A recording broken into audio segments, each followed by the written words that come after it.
Dear President Donald Trump and Prime Minister Netanyahu Benjamin of the country of Israel, my name is Apostle Michael Olowokere. I serve in the ministry of an apostle in God's Vineyard here in Nigeria. And I want to crave your indulgence for this message that I'm directly sending to you, to please listen to it carefully. And I trust the Lord is going to speak to your heart to take decisive decisions on how to help us in Nigeria. I'm sure you are aware of all that is happening in Nigeria. I'm very confident that you're not ignorant of them. But I find it necessary because the evil in this country has continued to prevail even to this moment. And if we do nothing about this, I'm afraid that the destiny of Christians in Nigeria is at stake. And the fate of Christians in Nigeria within the next 20, 30 years is not something we can begin to imagine, because it is going to be very horrible. This country, this entity called Nigeria, is a combination of different nations that should have existed as nations, but were brought together. So Nigeria is not the combination of different, or the amalgamation of different ethnicity. No, it is a combination or the amalgamation of different nations that have different cultures, different understanding, different lifestyle, different traditions, everything different. People that naturally should not exist together were brought together, amalgamated in 1914 by the British for the purpose of resource control. And this unholy marriage has brought a lot of calamity to this nation, Nigeria. This country has known no progress. There's never been unity. There's never been love. Whenever you hear they say one Nigeria, the concept of one Nigeria is a scam, is a mirage, and it is not true. But I'll be speaking basically this morning simply because I am a man that is fed up. Why am I fed up? Because the evil in this nation has prevailed for too long. And I'm afraid that the level we are at this time is not something we can begin to imagine, because these people we live together in this country, these people that force themselves into this nation, are working tooth and nail to ensure that they bring Nigeria to an Islamization state, to Islamize and to Fulanize Nigeria. And this is why it is important this morning that I bring this message to you, so that you will learn, you understand, even though I know you are aware of this before all this, because your nations, the nation of Israel and the nation of United States, are a nation that God has blessed with resources, capacities, and abilities to gather adequate information. So there is nothing I'm saying this morning that I think you are not aware of. In 1908, between 1804 and 1808, a man called Usman Danfodio invaded the northern part of Nigeria long before the amalgamation, invaded through the process of jihad, bringing jihad, Islamization jihad, to Islamize the northern part of Nigeria. And he succeeded, conquered the Hausa race. The Hausas are indigenous people of the land, but they were conquered by Usman Danfodio in 1808. And from that conquest, from that invasion, and his victory led to what today you hear of Hausa Fulanis. So the Hausas were completely conquered race, completely conquered ethnicity. They were conquered by Usman Danfodio through Islamization and through the process of jihad. And even though he intended to continue with this process all over the country, he couldn't. But after a while, a man called Afonja, that serves under the Oyo kingdom, the kingdom of Old Oyo, in those days, made a partnership with a man called Malam Alimi, a Fulani man, to help him to fight. And I think the deal was, after the war, he was going to settle down in his land. And that was exactly what happened. And today we have Fulani ethnic in Kwara State. Also, this was what brought about establishment of a caliphate, the Emirates, the caliphate in this northern Nigeria. So, where the Sultan now being both the spiritual head and the father figure to all northern Hausa race, Muslim race, or people like that. But this union has brought nothing but chaos. And for a long time, there's been agenda to Islamize this nation, to turn Nigeria to what today we have as a Turkey, or to a Lebanon, and those nations that used to be a Christian nation, to turn into a Muslim nation. And what I'm talking to you about this morning, it didn't start 10 years ago. It didn't start 20 years ago. It didn't start 30 years ago. This is something that the ancestors of these people have seen and they have put in motion for the past 40, 50, 60 years in Nigeria, or more than that.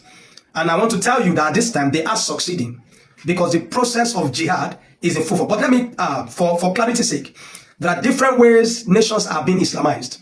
They can be Islamized, the process include, number one, movement. They're moving either by migration, what we have today in Europe and in America by migration. They migrate. And in that stage, when they are small, when they are little, they are peaceful. But after a time, after a while, they move to the next stage, which is the process of population. They try to give birth to as many as possible and invite more people to come and dwell there. But when they have gotten to a certain number, gaining momentum, population-wise, they move to the third stage, which is the stage of gaining authorities in government. They position themselves strategically in key government positions, and they overwhelm the nation with themselves. And you have almost every sector of the country, or every sector of the country's economy filled with them, making critical decisions. And this is what you have even in America and some other parts of Europe, most part of Europe, especially and most especially in the UK. Now, when they have done that, the next stage is to enforce laws that will permit them to bring to pass or to bring into realizations the agenda of Islamization. And that is when they bring institutionalized Sharia. This stage was achieved in Nigeria between 1999 and 2000, where 12 states in northern Nigeria adopted Sharia as their ruling laws as against the Nigerian constitution. So they bring it together, but predominantly they function by the Sharia law. And this has caused nothing more than chaos. I cannot begin to tell you the amount of lives of Christians that have been lost in this. But my main point today is, few days ago, the people that were displaced in Goza local government, in a village called Ngoshi, have been living as IDP in the border of Cameroon for over 10 years, were promised by the government to return back to their land. And they returned back two nights ago, and they were all massacred. They were killed. You will see the pictures and the videos down here, sirs. They were killed, they were annihilated, they were beheaded, they were destroyed. Their properties, the village was completely destroyed. Now we have people that are responsible for this, which you know them. The dreadful Boko Haram. Then you have the Fulani jihadists that are working tooth and nail to ensure they continue with the mandate or what Usman Danfodio couldn't complete, and to ensure that they, for one purpose, both Fulani S-men and the Boko Haram and the Lakarawas and every part of this terrorists are all working towards one goal and one goal alone: to turn Nigeria to an Islamic nation. This is why you find out that Nigeria is a member of OIC, Organization of Islamic Cooperation. Nigeria is supposed to be a secular state based on the Constitution of Nigeria. However, this is not the case. Nigeria is more of an Islamic state, or more of like an Islamic nation, than a secular nation, where you have both about 50% Christians and 50% Muslims being the predominantly practiced religions. However, the Christians have been subjugated. There have been genocide every part of this nation, especially in the north and in the middle belt part of Nigeria. The churches have been burned in their thousands and thousands. People, Christians, the vulnerable Christians, locals that are Christians, have been killed in their thousands and thousands. And you think you are the people that have been supporting this vision. There are people up there, the sultans, the men in government. And we have had many of them, including the late man Buhari, the President Muhammad Buhari, was part of the people that have been facilitating these things to ensure they bring the nation of Nigeria on its knees to submit to Islam. And now they're in the final stage of jihad. This is why you find out that there is killings and killings. I want to tell you, even though we see what is happening presently, what you're doing presently in Iran, the killings and lives that have been lost in Nigeria is 3 times more than what you have in Iran or any part of the world. Nigeria stands today as the most persecuted nation for Christians, where Christians have become endangered species. And I'm talking from experience, because I was born and raised in the north, and I understand these things. And I'm bringing it to your attention this morning because at this time, critical things need to be done. Now, there's a video you're going to see on this screen now. It's a video of soldiers, Nigerian soldiers, that were beheaded a few days ago. They were decapitated. Their heads were being used as bow. Look at it there. My question this morning, sirs, is how long will this evil prevail? How long are we going to remain in this stage? The nation of Nigeria have good military men, but lack the political will and the will to fight, because the military have been infiltrated by jihadists. The government have been infiltrated by jihadists. Every part of Nigeria is infiltrated by jihadists. And if nothing is done at this time, in 20 years from today, I am afraid that we might not have Christians again in Nigeria. I'm pleading, look at this, the heads of these people here. These are people's brothers. These are people's husbands. This is somebody's son. These are people's sons. These are people's neighbors. These are people's friends. But they were beheaded. Look at. So you will know that we are not one in this nation, and we can never be one. How could somebody become an animal to treat his fellow human being this way? How could somebody behave? This is a beastly act. Such people do not deserve to live among men. Therefore, I am calling for you to intercede as soon as possible in Nigeria. Two things I want to say this morning. Number one, is either the government of Nigeria permits the citizens to legalize arms, where citizens can own arms to protect themselves, because the Nigerian government have failed woefully to protect our citizens. The Nigerian military cannot. They are doing very little in protecting the citizens. So it's either you make the government of Nigeria to permit that every citizen of this nation, as many as that have the means, obtain a means of defending themselves. Because you see, the right to life is a fundamental human right. And every human has the fundamental right, both before God and before the nation, to protect themselves. So legalize it, talk to the government on oppress them. Because the government of Tinubu has sold out the nations to the jihadists, where the government of a nation pays ransom in tunes of millions and millions to terrorists. And with this ransom, they have the means to obtain more rifles, more weapons to terrorize Christians. And now, even Muslims alike, those that are moderate Muslims, those that are not adherent to the principles of Sharia, those that do not submit to the principles of Sharia that are Muslims, are even being killed at this time. Because their goal is one, to make Sharia the only law for a nation, for Nigeria, and also to Islamize the nation. So Nigerians must protect themselves. Please make it that the nation of Nigeria can protect themselves, that every citizen, as much as possible, as many as they can own rifle, can own weapon to protect themselves. Or the second option, this nation should divide. Everyone should go that way, because you see, there is no time the nation have been one at all. The concept of one Nigeria has been a mirage.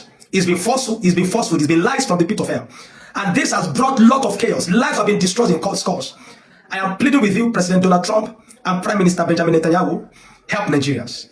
Come to the rescue of Christians in Nigeria. What you see in Iran is very, very little to what is happening in Nigeria. Every single day, there is hardly a day, hundreds and tens and thousands of Christians are not being killed, especially in the middle belt, in the northern part of Nigeria, and now, even in the southern part of Nigeria, in the southwest, where where worshippers in the church have been abducted, kidnapped, and killed, where churches have become, they have no regard for churches. They go into churches and they kill people.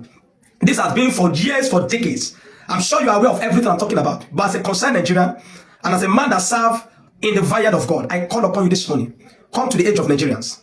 Rescue this nation from the hands of terrorists, from the hand of jihadists. If you don't do anything at this time, I believe that what you have at the position you are today, because God has placed you there, and I see what you do, and that's why I call you God's servant. Because I believe that what you are doing now is the will of God, to restore some sanity back to the insanity in the world, especially in nations that support terrorism, that finance terrorism, like Nigeria, where government paid ransom. And we have key men that have risen high in government, that have played strategic role, that have played strategic and still playing. They are instrumental to the establishment of Boko Haram. They were instrumental to the banditry, to the terrorism, and to the genocide in Nigeria. Most of them are governors. Some presently, some have served, some have been president, some have been prime minister, some have been chief of army staff, chief of defense staff, men that have held key positions in these nations. And they are there today. We need your help. I am tired of seeing bloodshed every day. I couldn't sleep. I saw this video, I couldn't sleep. This is why I'm making this video today. I lost my peace since yesterday. Because how could a human being do this to another human being in the name of a God? Nigeria can never be Islamized. Nigeria will never be Islamized. Not in my own time. Because evil have prevailed this long in the nation of Nigeria, because the righteous men have been too quiet. So I'm pleading with you and I'm calling upon you. Ensure that every citizen in Nigeria can own a weapon, just like you have it in the Second Amendment of the United States, where citizens have the right to legally possess arms to defend themselves. The Nigerian government are doing nothing to protect the people. To them, it's all about power, embezzlement of funds, and re-election. To the military men, some being faithful, but most of them are overwhelmed by jihadists. We cannot continue like this. Let the nation of Nigeria split. Because like I said, we have never been one. The concept of one Nigeria has been a mirage. Let the nation of Nigeria split, or the citizens can possess arms to defend themselves. If the government cannot defend them, the military men cannot protect them, I think it is the right of the people to protect themselves. Please come to the help and aid of Nigerians at this time. It is getting worse every day, every single day. People in their thousands have been killed. Churches have been burned. Christians have become an endangered species. We cannot continue to live like this. I was a Muslim. I lived as a Muslim until when I was 21. And I tell you from experience that the motion of jihad, that the concept of jihad, that the mandate of jihad, trying to fulfill the vision of Usman Danfodio, so that the whole nation of Nigeria will become an Islamic nation. I want to plead with you, come to the help of Nigerians and rescue us from this calamity. Thank you and God bless you.